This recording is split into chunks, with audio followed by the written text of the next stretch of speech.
Bismillahirrahmanirrahim. Assalamualaikum warahmatullahi wabarakatuh. Berita Al-Hijrah 7 Disember bersama saya Ardi Herman Marzi. Dan berikut tajuk utama untuk malam ini. Harga telur mahal, peniaga tertekan.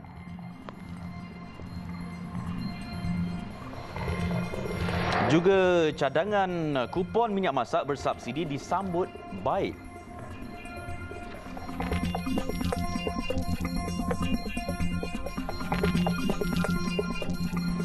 Kami tiada pilihan, terpaksa membeli telur mahal untuk meniaga. Itu keluhan peniaga yang terpaksa membeli telur yang mahal sehingga 18 ke 20 ringgit sepapan untuk meneruskan perniagaan.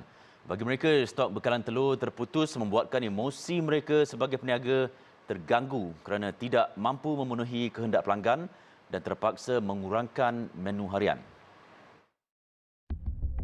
Menurut salah seorang peniaga, Kasira Muhammad Zain, sebagai peniaga mereka amat memerlukan telur dan adakala beliau terpaksa akur dengan pengedar yang tidak membenarkan dia untuk membeli telur dalam kuantiti yang banyak untuk perniagaannya.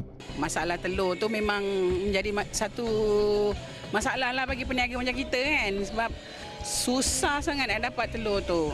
Ada pun kalau kita nak 3 papan pun dia kasi 1 papan dia dapat. Banyak orang meniaga, tapi bila kita beli, kita nak beli dia kata semua orang dah booking. Itu kita nak meniaga. Kalau kita nak biasa ada telur dadar, terus sambal. Sekarang dapat buat telur mata je lah. Itu pun dapat 30 biji je. Peniaga lain pula yang juga meniaga di ibu kota turut meluahkan rasa kesal dengan tindakan pengedar dan mengharapkan satu solusi yang terbaik buat mereka agar mudah untuk mendapatkan telur dengan harga yang bersesuaian. Kebanyakan customer yang cari pun, diorang kadang-kadang nak jimat kos, diorang akan cari telur kan. Jadi sekarang ni macam masalah telur dekat pasaran ni pun, macam saya peniaga pun susah nak cari bang. Ada pasar raya yang kita kalau lambat kan, kalau kita lambat cari telur tu dia tak dapat, stok dia limited lah senang kata. Saya maknanya susah mau meniaga sekarang, telur tak ada. Hari-hari saya mau jadi, kalau saya mau beli satu kali masuk Sini semua kena guna telur. mau tuna telur. Ini saya punya makanan 7 macam, semua mau pakai telur.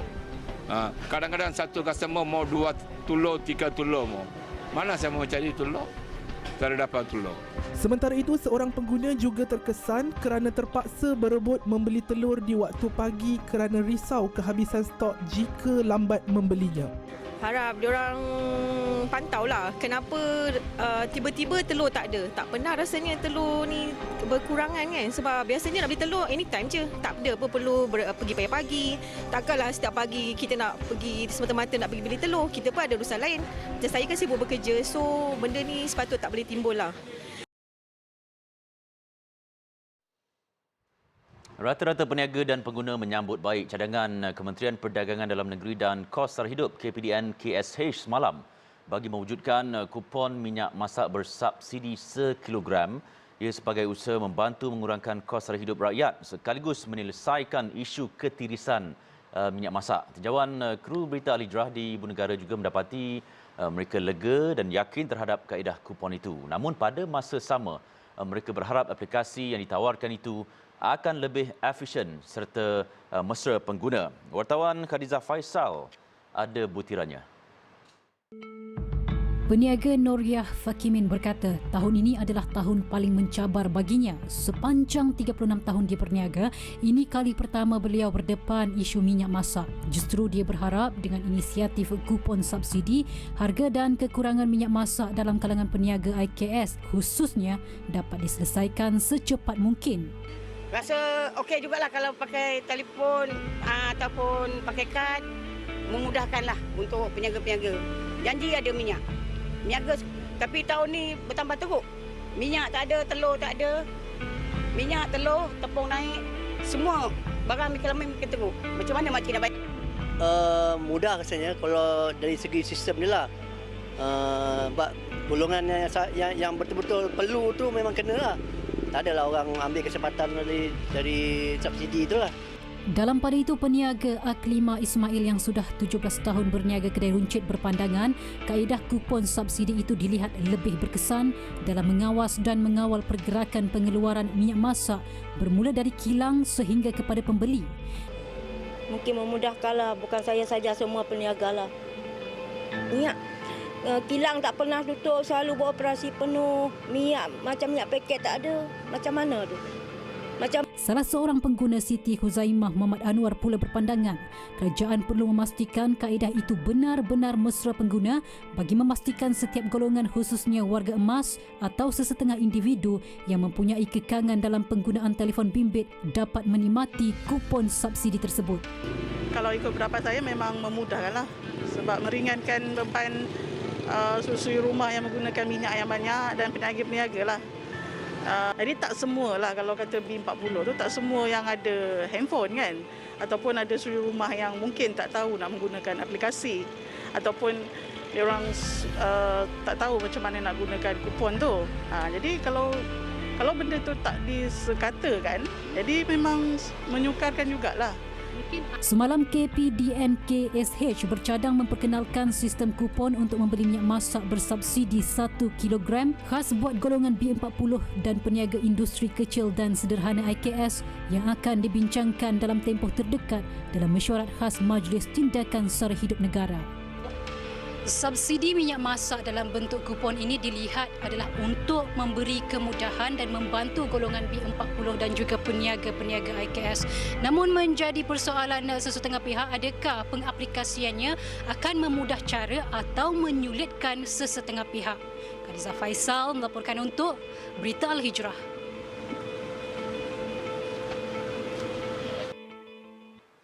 Sementara itu, Gabungan Persatuan-Persatuan Pengguna Malaysia atau FOMCA menyifatkan cadangan kerajaan untuk melaksanakan sistem kupon dalam pembelian minyak masak merupakan sesuatu yang baik dan realistik.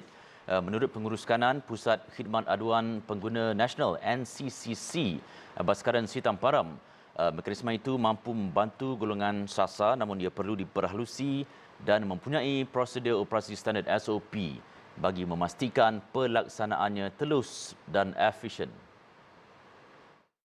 Mekanisme yang diberikan ini adalah setakat ini adalah yang terbaik dan barangkali untuk penambahbaikan pihak libat urus boleh mengeluarkan satu SOP untuk mensasarkan kepada atau mewujudkan satu mekanisme kepada kumpulan yang tersasar tu, iaitu kumpulan B40 dan juga pihak IKS ni sebab mustahil bagi mereka ingin menjual minyak di luar atau bendanya kita sampai, minyak yang sampai bukannya wang.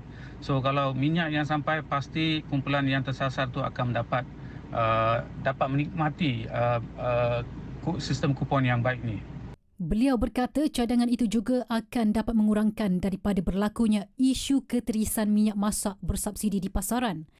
Sistem kupon ini dapat mengelakkan daripada berlaku isu ketirisan berkala minyak masak di pasaran sebab yang penting bendanya sampai ke pihak yang tersasar, iaitu kumpulan B40 dan juga IKS ni. Dan maklumat tentang mereka seperti yang dia katakan tadi memang ada di tangan pihak LHDN.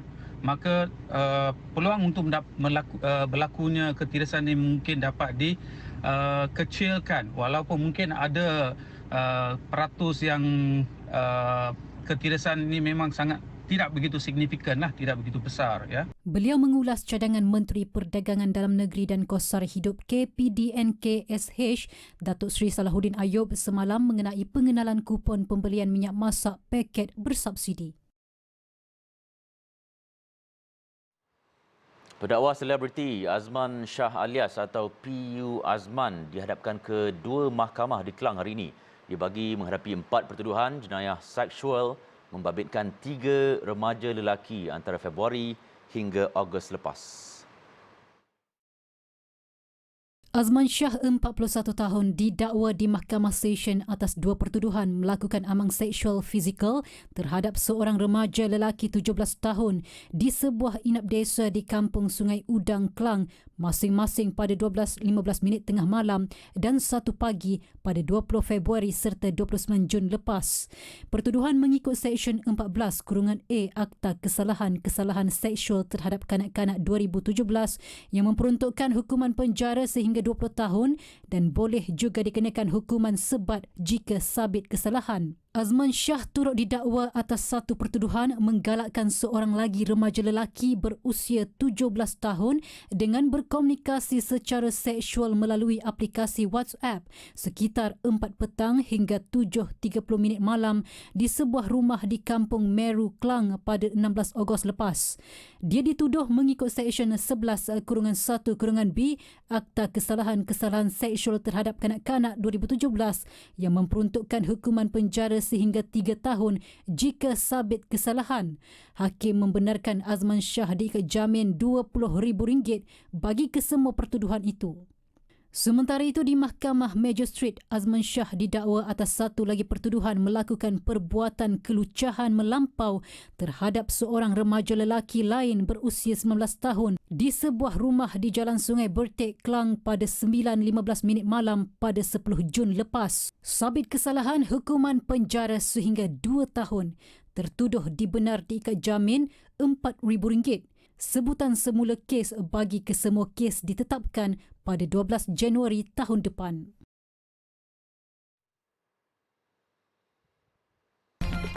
Baik, seketika nanti patah kaki tetap mengundi berita Al-Hijrah. Calon-calon timbalan menteri akan dimuktamadkan dalam masa terdekat.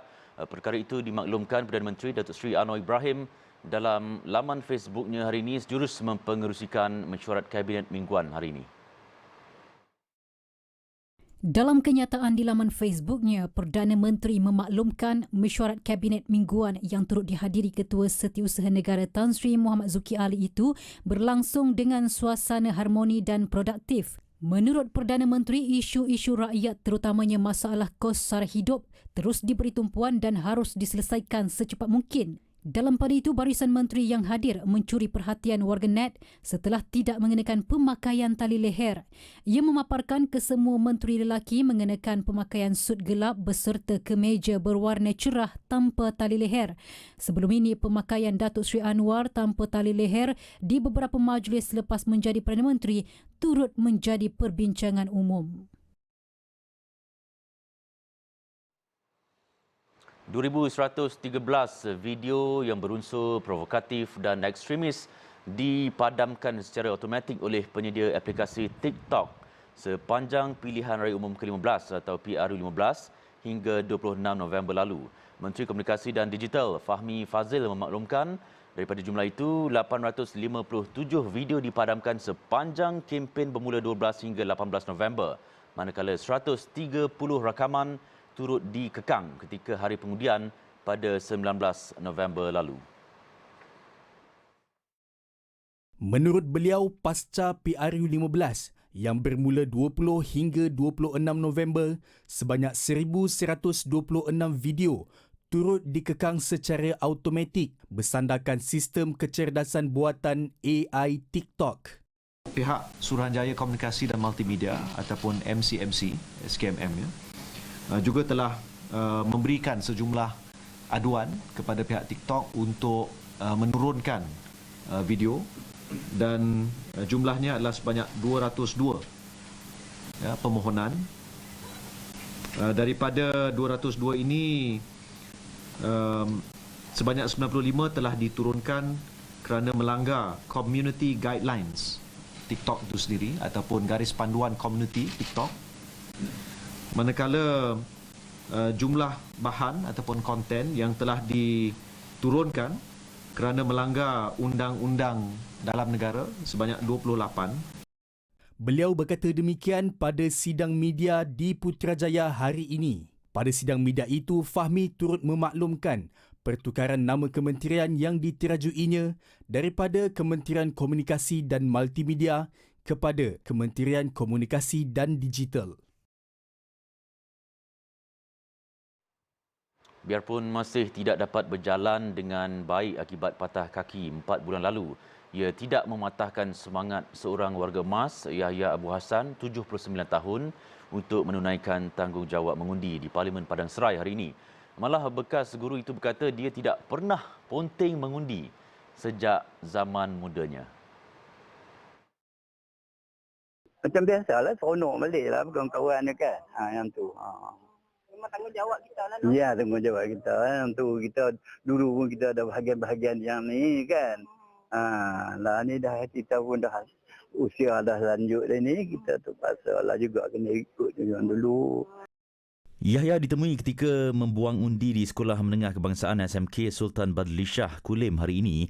Parlimen Padang Serai mempunyai 133,767 pengundi yang layak dengan 81,230 pengundi ketika itu di Dewan Undangan Negeri Dun Lunas, manakala bakinya 52,546 pengundi di Dun Merbau Pulas. Sebelum ini, calon Barisan Nasional BN Parlimen Padang Serai, Datuk C. Siva Raj dan calon Parti Warisan Muhammad Bakri Hashim mengumumkan menarik diri bagi memberi laluan kepada calon Pakatan Harapan PH, Dr. Muhammad Sofi Razak. PRU 15 bagi kerusi Parlimen Padang Serai ditangguhkan selepas calon PH yang juga penyandang M. Karupaya meninggal dunia pada 16 November lalu, 2 hari selepas dimasukkan ke Hospital Kulim akibat serangan jantung. Suruhanjaya Pilihan Raya SPR yang memutuskan penangguhan PRU 15 di kerusi terbabit kemudian menetapkan 7 Disember sebagai tarikh pengundian. Selain Sivaraj, Sofi dan Muhammad Bakri, Parlimen Padang Serai yang menyaksikan pertembungan 6 penjuru turut membabitkan calon Perikatan Nasional PN, Datuk Azman Nasruddin, Hamzah Abdul Rahman, Pejuang dan Sri Ananda Rao bebas. Sementara itu, pengundi bagi PRU 15 Dewan Undangan Negeri Dun Tioman yang ditemui menganggap peluang mengundi adalah satu tanggungjawab. Mereka mengambil peluang cuaca baik sebelah pagi untuk keluar mengundi. Bagi Salasiah Mak Nur, 80 tahun, sejak layak mengundi, dia tidak pernah mengabaikan tanggungjawab itu. Tak pernah tak mengundi. Kena mengundi tu pergi lah mengundi. Dah orang panggil kan. Tak kali pilihan raya pergi. Bagi Tok Batin Kampung Serdang Hajat Taman, dia sudah memaklumkan kepada semua penduduk kampung untuk keluar beramai-ramai mengundi di SK Pontian sebaik sahaja pusat mengundi dibuka jam 8 pagi. Saudara-saudara dia saya dekat kampung pun gitu juga. Saya kata kena keluarlah kita mengundi. Itu tanggungjawab kita sebagai pengundi kena keluar.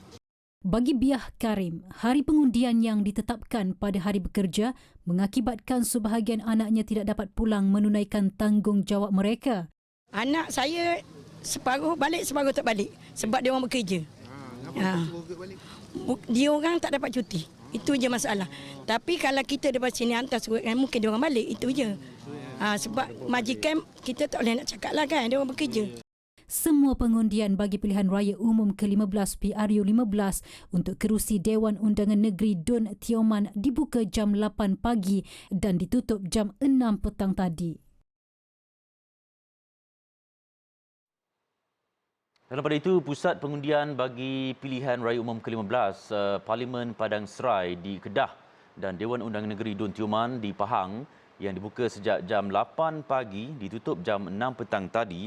Menurut Suruhanjaya Pilihan Raya SPR, peratusan keluar mengundi setakat jam 4 petang tadi di Parlimen Padang Serai ialah 63%, manakala Dun Tioman 54%. Ketika ini pengiraan undi sedang berlangsung dan keputusan kedua-dua pilihan raya berkenaan dijangka akan diketahui pada bila-bila masa sahaja. Baik, sebentar tadi telah masuk waktu solat fardu isyak bagi wilayah Persekutuan Kuala Lumpur dan kawasan-kawasan yang sewaktu dengannya sentiasa letakkan solat sebagai keutamaan dalam apa jua keadaan kerana menunaikan solat fardu 5 kali sehari bermakna seseorang Muslim itu menegakkan agamanya.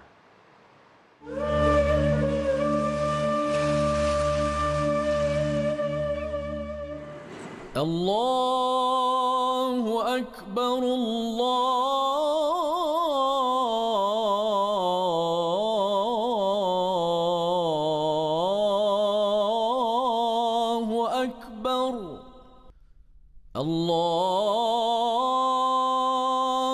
أكبر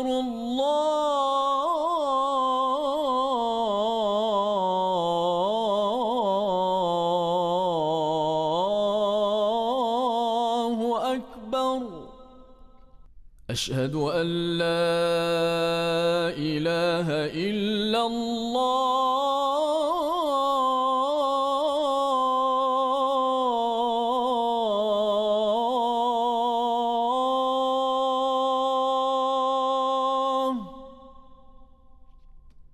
أشهد أن لا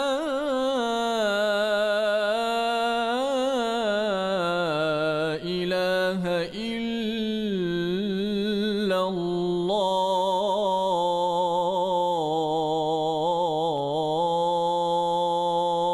الله أشهد أن محمدًا رسول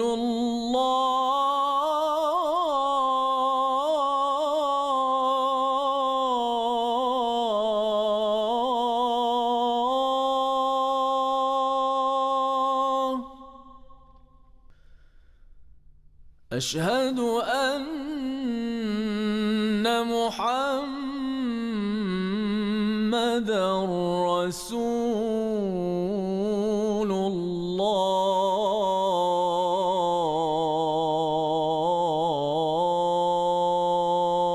الله حي على الصلاة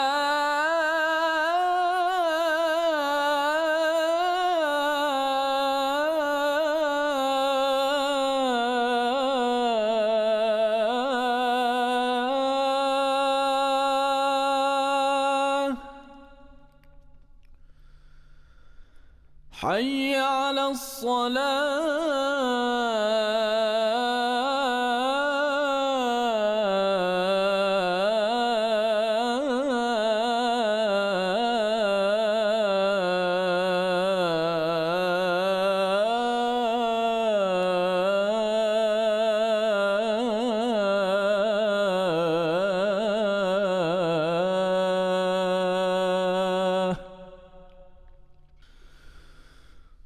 حي على الفلاح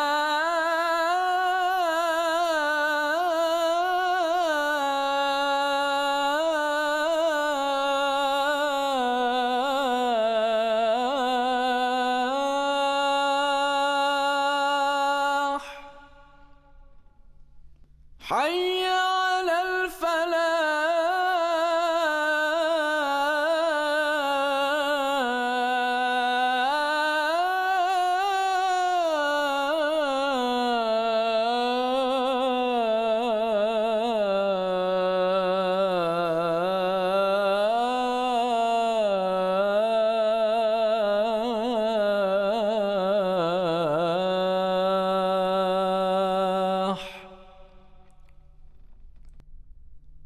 الله أكبر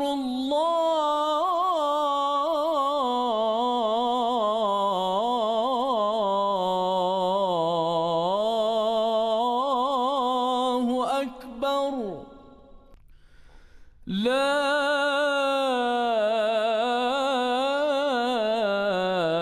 إله إلا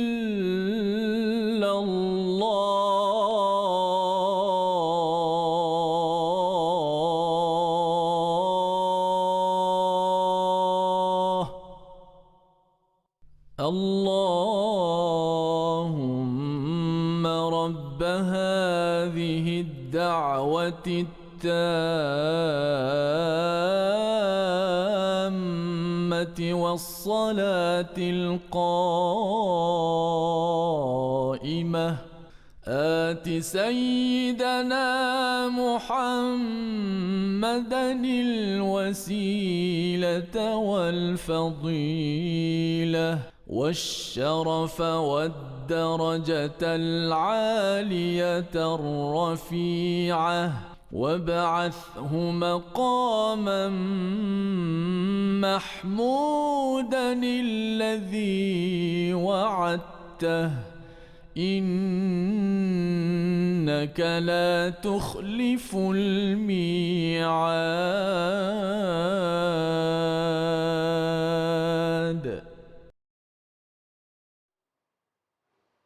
Baik, kami mengucapkan selamat menunaikan solat fardu isyak kepada semua penonton. Berita Alidra berehat sebentar. Seketika nanti, kanak-kanak terperangkap dalam telaga.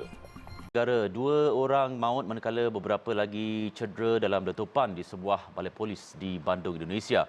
Menurut pihak berkuasa, suspek bersenjatakan pisau meletupkan dirinya selepas memasuki balai berkenaan. Menurut Ketua Polis Bandung Aswin Sipayung, suspek memasuki Balai Polis Astana Antara dengan motosikal dan meletupkan bahan letupan ketika polis sedang beratur untuk perhimpunan pagi sekitar jam 8.20 pagi.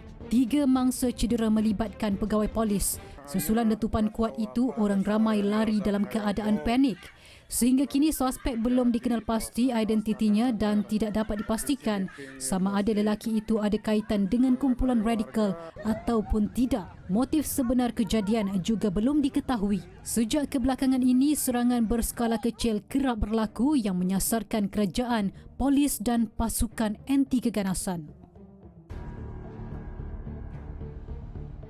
Sementara itu, di India, seorang kanak-kanak lelaki berusia 8 tahun terperangkap dalam lubang telaga berkedalaman 122 meter. Insiden itu berlaku kira-kira jam 5 petang semalam di Kampung Mandavi, Madhya Pradesh. Menurut pegawai polis tempatan Anil Sonil, kanak-kanak lelaki itu dikenal pasti sebagai Tan Mei Diawar. Katanya Tan Mei dilaporkan sedang bermain di sebuah padang sebelum terjatuh dalam sebuah lubang telaga yang digali penduduk baru-baru ini.